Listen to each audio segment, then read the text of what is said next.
صباح الخير. صباح النور. ازيكم؟ تمام.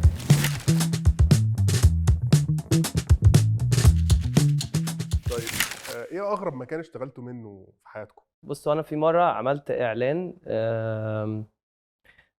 كان برضو سوشيال ميديا كده لمحل لبس في وسط البلد. وكان فكره الاعلان ان المفروض ان السيل او اللي هو التنزيلات ده من كتر ما هي جامده قوي بتشفطك. فكان دوري ان انا ابقى ماشي واتشفط تلزق في الازاز وافضل امسح بوشي في الازاز لغايه ما اخش المحل في وسط البلد. وخدنا مثلا خدنا مثلا 6-7 تيكس والناس كانت عماله تتفرج وتقول حاجات، يعني كانوا بيشجعوني قوي يعني. الحمد لله كانوا حاسين ان انا ماسك الدور جامد يعني.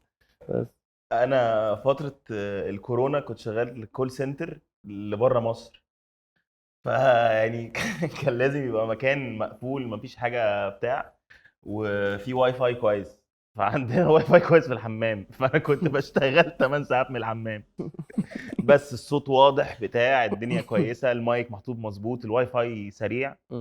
طب كان لو حد اغرب عايز مكان من يخش الحمام. عايز اخش بخرج الصاله بقى. بريك باخده بقى في الصاله، فاهم. ايه اكتر طلب غريب اتطلب منك من كلاينت؟ كنت مره بعمل كونتنت، المفروض كنت احط الاستراتيجي بتاع كونتنت بتاع حفاضات اطفال.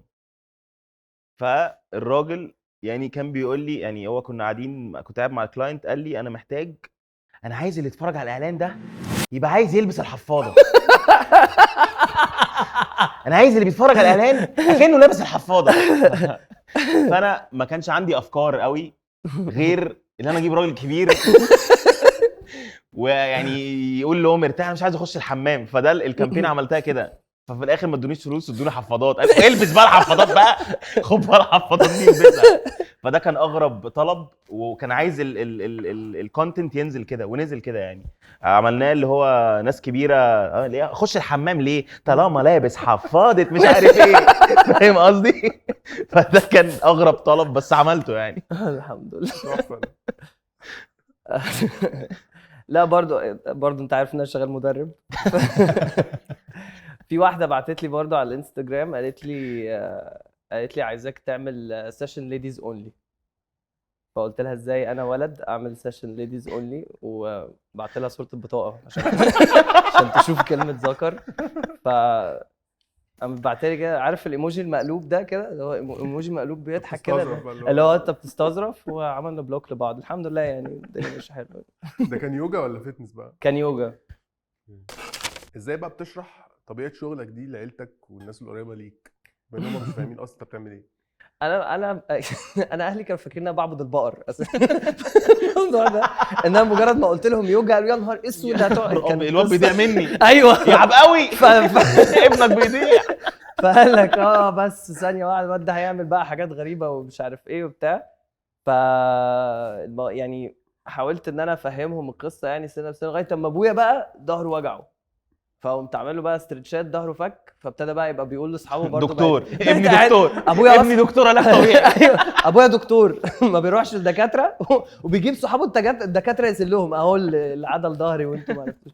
حاجه بشعه والله. انا كل مره بقول لهم هم مش بيفهموني. فلو انا بعمل بالنسبه لهم اعلانات، لو بعمل اعلانات انت فين في الاعلان؟ صورتك مش موجوده، طب اسمك فين؟ انا عايز اشوف، مش انت بتعمل اعلانات؟ انا عايز اشوف اسمك. دي امي مثلا، اسمك فين؟ عشان امي بقى تاخد البتاع تبعتها لاصحابها على الجروب على الواتساب والليله دي كلها. فهم مش فاهمين انا بعمل ايه. فانا مثلا بدرس ارتجال بالليل، تمام، هم مش عارفين يعني ايه ارتجال. فكمان بيبتدوا بقى، كمان عيلتي جميله جدا، اللي هو طب ما تاخد بقى الواد يوسف وياسين عندهم امتحان ما تدرس لهم اي حاجه. فاهم قصدي؟ بيقعدوا يروشوا شويه. الدنيا. فهم انا مش عارف انزل افهمهم انا بعمل ايه، وهم مش عارفين انا بعمل ايه. هو بالنسبه لهم هو مبسوط وخلاص، بس فكره اللي هم يفهموا انا بعمل ايه. حتى الشباب مش فاهمين انا بعمل ايه. هو بالنسبه لهم ايه، بتعمل فيديوز على انستجرام ولا ايه؟ مش فاهم.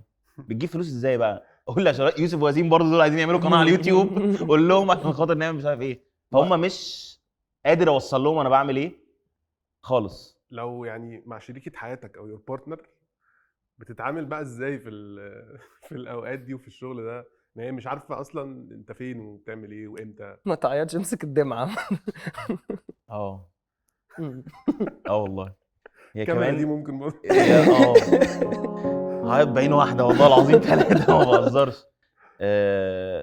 كمان انا عشان شخص يعني انت لو كلمتني قلت لي عندك شغل بكره هاجي الشغل بكره، يعني انا مفضي حياتي تماما للفريلانسنج والارتجال، فانا بجد متاح 24 ساعه.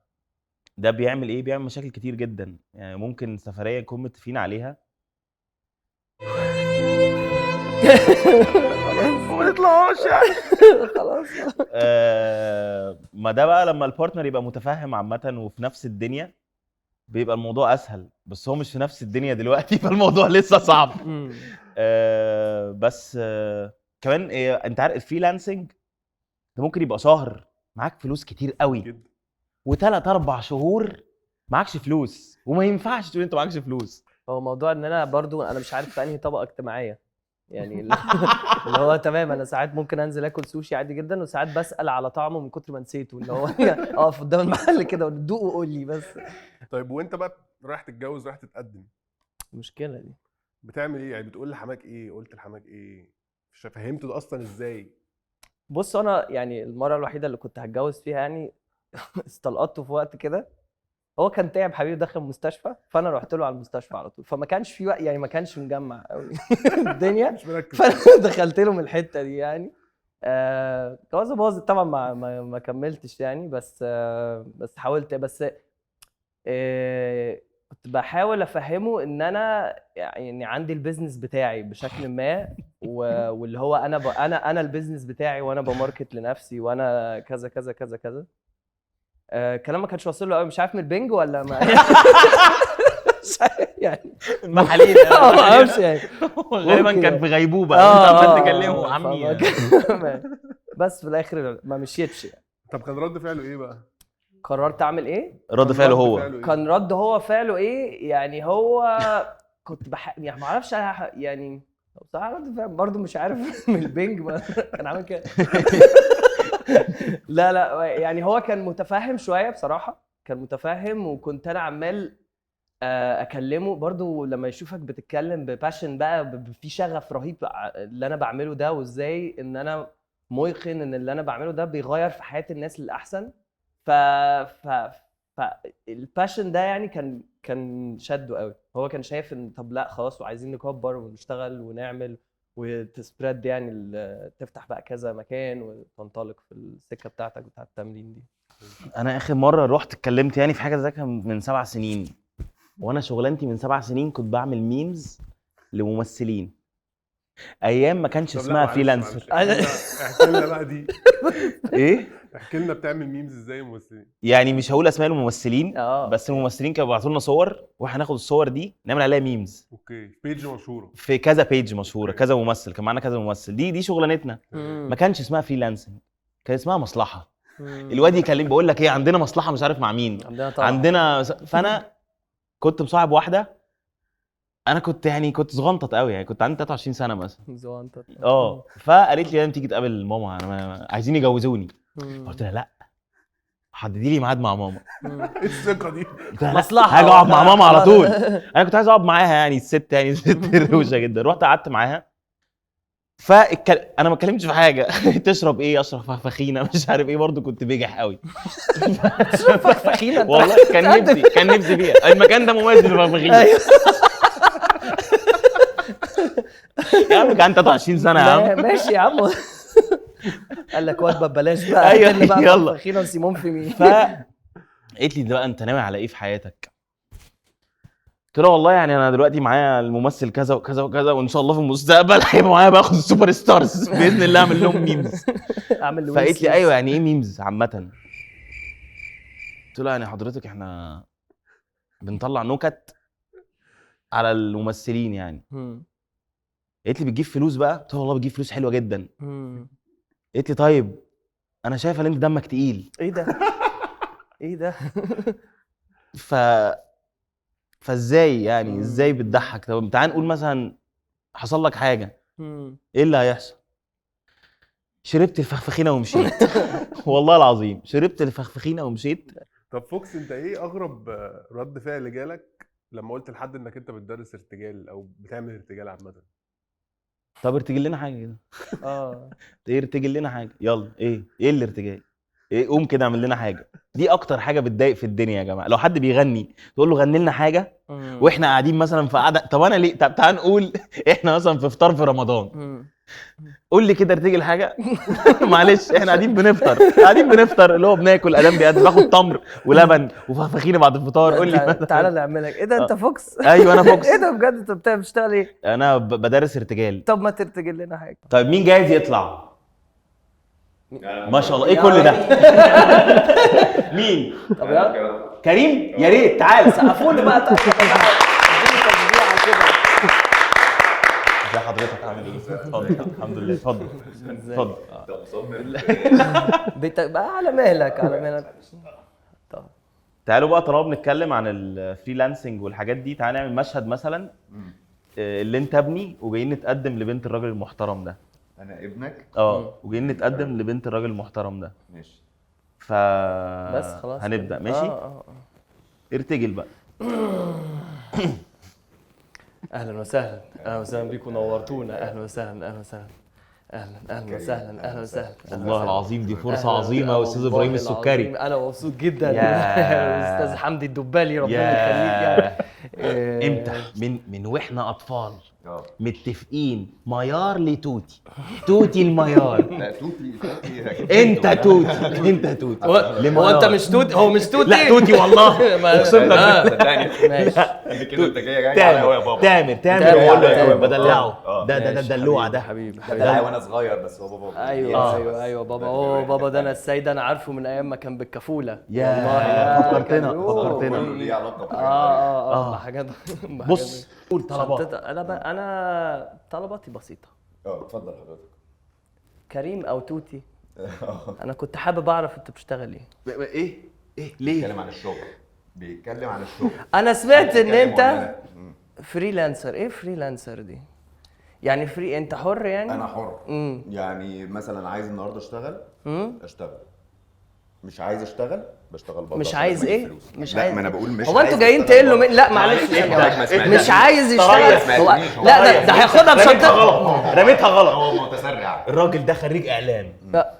فهو خريج اعلام. تمام. فباذن الله انا بقنعه يسيب الشغل ويشتغل باذن الرحمن. انا متوتر. ابني بيتجوز. حضرتك سمعتني غلط بس حضرتك اتسرعت شويه. أيوة. انا قصدي اقول ان انا ببقى عندي مساحه من الوقت ان اعمل حاجات عندك مختلفة. مساحه كام متر يعني؟ انت الشقه بتاعتك احنا كام؟ قاعدين في مساحه ضيقه جدا دلوقتي، فانا مش هعرف اشرح لك عندي مساحه قد ايه عشان احنا اصلا مزنوقين جدا.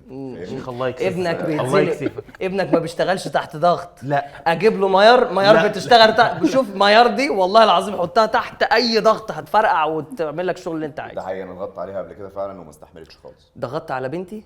طيب نجيب حد كمان بقى. بقى عنصر نسائي. مين عايز يطلع عنصر نسائي؟ دينا. ايه دينا؟ انا ازيكم؟ الحمد لله. ازيك؟ عاملين ايه؟ الحمد لله. تعالوا بقى نعمل مشهد. دينا شغاله في بنك ماشي. وقررتي تيجي تقولي لاخوك الكبير لابوكي واخوك الكبير اللي انت هتسيبي البنك وهتبقي فريلانسر. ماشي اوكي ماشي. يلا نبدا.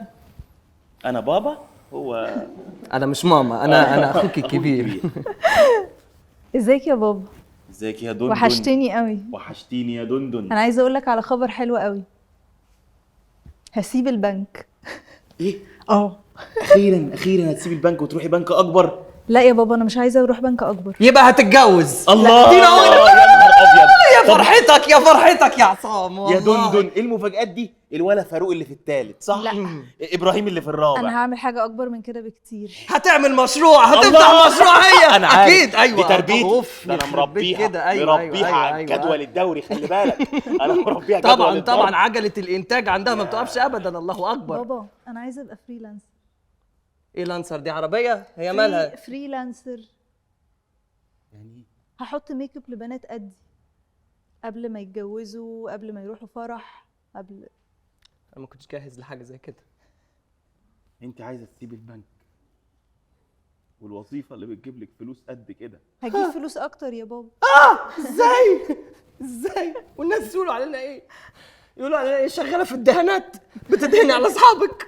انا ممكن في الفرح الواحد اخد فوق ال 25,000 جنيه. طب ما الفكره حلوه على فكره. طب ما دي حلوه طب ما ده فعلا. كويس. بقول لك هو في فريلانسر ولاد بس انا محتاجه اتنين يساعدوني. طبعاً. واحد يشيل لي الشنطه، وواحد يشيل العروسه. انا ممكن اشيل يكلم العروسه دي. العروسه.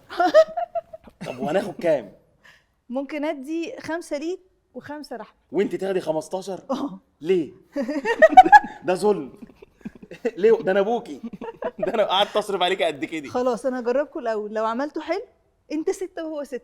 خلاص حلو ده. حلو. انت كل ما بتفصل انا بقى انا بيعلى برضو معاك. حلو الدين. انا اتفقت يا بنتي. احنا لازم الفترة اللي جاية فريلانسرز، خلي بالك.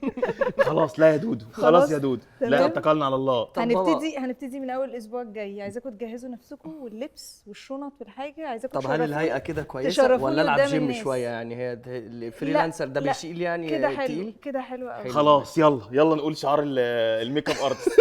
حط ايدك. ميك اب ارتست. شكرا يا دي. باي باي يا دي.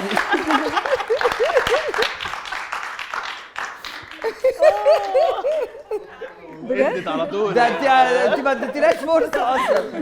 دي قرده والله ما شاء الله. ادت على طول. ايه ده؟ قال لك لا انا بنسى. ده انت الله، ده انت 6 و6 5 و5. ده انت ما شاء الله، ده انت اديتينا شغل بره اصلا. طيب بما ان احنا بقى بنتكلم على الفلوس، طبعا كفريلانسر مفيش سالري ثابت.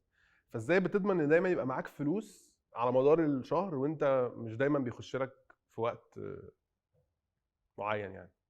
بتضمن؟ انت ليه بتعمل فيا كده؟ ليه بتقطع قلبي؟ لا بص، هو لا مفيش ضمان خالص. بس هو يعني انا مثلا من يعني شغلانتي ان انا الى حد ما لازم السيشن بتاعتي يجي ناس كتير، فانا لازم على طول ابقى شغال على الماركتنج عشان يجي ناس كتير. بس ساعات اللي بيحصل ان الاذواق مثلا بتاعت الناس بتختلف. فشويه مثلا كان في هوجه جامده قوي، الناس كلها بتعمل يوجا بعد الكورونا بالذات. بعديها مثلا الناس كلها قلبت وقررت تلعب بادل مثلا، فالسيشنز بتاعت اليوجا ابتدت تفضى.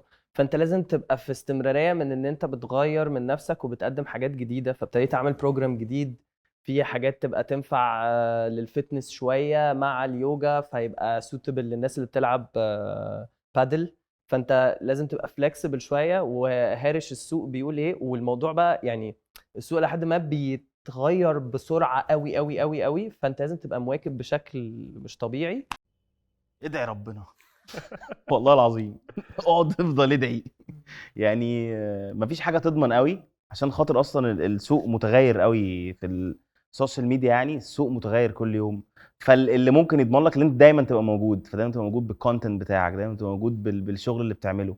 طول ما انت موجود ومتشاف ده هيضمن لك بنسبه 60-70% اللي انت هيبقى فيه دخل موجود كويس. بس غير كده صعب. طب يعني ما فكرتوش قبل كده في الكريدت كارد؟ يعني انا فكرت طبعا، بس مين هيديك كريدت كارد بقى وانت معكش اتش ار ليتر محترم ومعكش سالري محترم وثابت كونسيستنت؟ مين ممكن يفكر في حاجه زي كده؟ ايجي بانك الجميل ده هو اللي بيلمنا. يا ترى مين؟ يا ترى مين؟ كريدت كارد هنعمل يا ربي يا ربي عايز اطلع كريدت كارد ومش عارف. ايجي بانك. انه الحل الوسط. من ساعه ما طلعت ايجي بانك وانا بشتري كل اللي انا عايزه. ايجي بانك الكريدت كارد ولسه. لا هو صعب فعلا عشان خاطر انت فريلانسر، فما عندكش ورق يثبت اللي انت عندك دخل ثابت والحاجات دي. وده سهله لنا ايجي بانك يعني صراحه يعني. طب يلا نلعب. يلا اسالني. مين اكتر كلاينت اتبسطت بالشغل معاه وليه؟ كانت لبنانيه. السؤال انتهى.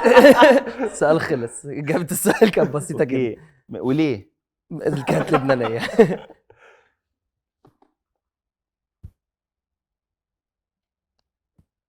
ايه اكتر قيود بتواجهك في شغلانتك؟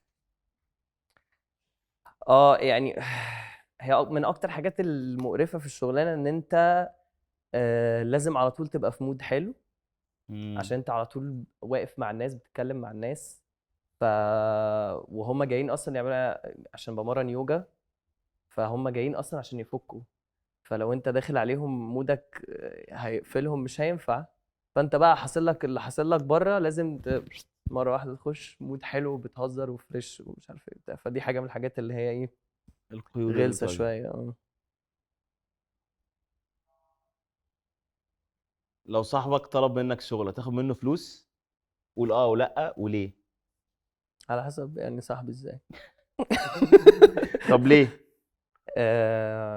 لا على حسب والله مقدار الصحوبيه، وعلى حسب هو محتاجها ولا لا. يعني ممكن مثلا حد اشتغل معايا مثلا علشان خاطر هو مثلا ظهره بايظ فلازم ينجز ويخف شويه وبتاع، فلو هو معهوش فلوس دلوقتي تمام يعني صباح الفل. بس تاخد منه فلوس بعدين؟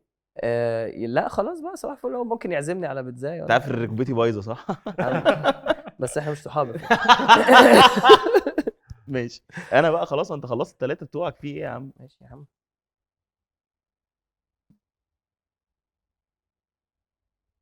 ده ولا ده؟ ده ايه اكتر حاجه بتحبها واكتر حاجه بتكرهها في شغلك؟ اكتر حاجه بحبها يعني دلوقتي شغلي اكتر هو الارتجال عامه. فاكتر حاجه بحبها اللي الارتجال ده غير حاجات كتير قوي في حياتي. فاللي هو زي الكسوف، زي اللي انا بقيت كرييتيف اكتر. فببقى مبسوط قوي لما بدخلهم في الحاجات اللي اثرت فيا دي، بيتاثروا بيها. ده حقيقي. في الكتابه بقى عامه ببقى مبسوط ان انا ببسط الناس. ايه عامه فكره اللي انت الناس تنبسط دي حاجه تبسط جدا. اكتر اكتر حاجه بتكرهها؟ بكرهها اللي انا ببسط الناس. ايه فانا دايما حتى لو انا مكتئب او متضايق او انت مضطر تبسط تبسط الناس برضه. الناس. يس. محدش بيبسطك. محدش بيعمل لي حساب. الا ايجي بقى عمل لك. والله انا في البيت بيقولوا لي اوفا على فكره. والله العظيم. أصلاً. اه والله. لا انا اكتر حاجه لمستني في موضوع اوفا ده، معلش يعني لو هنتطرق لده، كان في اعلان لما كان مروح وخالته كانت نايمه في الاوضه عنده جوه دي. انا تعتبر ما عنديش اوضه يعني. كل ما اروح مأجرين اوضتي بجد، كارثه يعني. ماشي يا عم. دي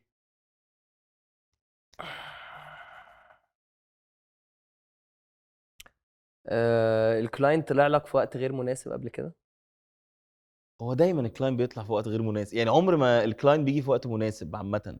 هو لو انت فاضي مش هيكلمك. استحاله. لا انسى. استحاله لو في المود. تعال نقول مثلا انت انسى فاضي، انت الدنيا. فاضي دلوقتي ومش لا مش لا انت لكن انت ايه؟ اول ما يجي لك برد اول ما يجي لك تبقى برد على السرير. بقول لك ايه، الكلاينت يا باشا موقف حد على البوابات اللي هي الساحل دي. اوبا فوكس معدي كلمه. لازم هم ما بيتكلموش في وقت مناسب.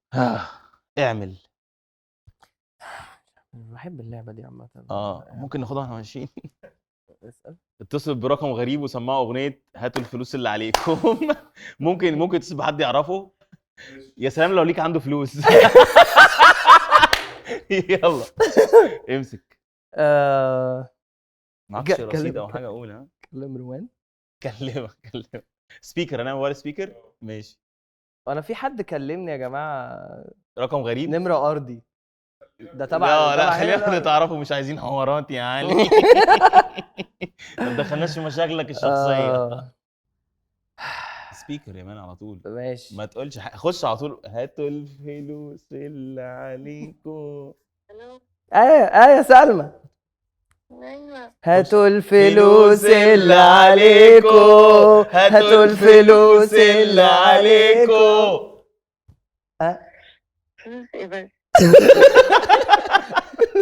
ولا حاجه سلومه ولا حاجه، قلنا بس نهزر معاكي شويه. قلت هتغني مش ايه؟ يا عم هنا لسه نايمه ليه؟ انت فريلانسر ولا ايه؟ سلام. سلام. انت مضايقها عليا قوي بس تمام. قلت ازنقك. كلم كلاينت وافتح السبيكر وما تقولش حاجه مهمه، قول له انا بطمن عليك بس. اللعبه دي ايه الغرض منها يعني؟ انتوا بتحاولوا احنا بتحاولوا تعملوا ايه؟ بتحاولوا يخسرونا. قشطه. هكلم حد كلاينت بس حبيبنا يعني. هكلم اللي بيقبضني يعني اليومين دول. هي واحده زيرو كام؟ جايده فهي اللي بتقبضني يعني. روان بتكلمني بقى. لا خلاص. لا بقى عليه. اتأخرت.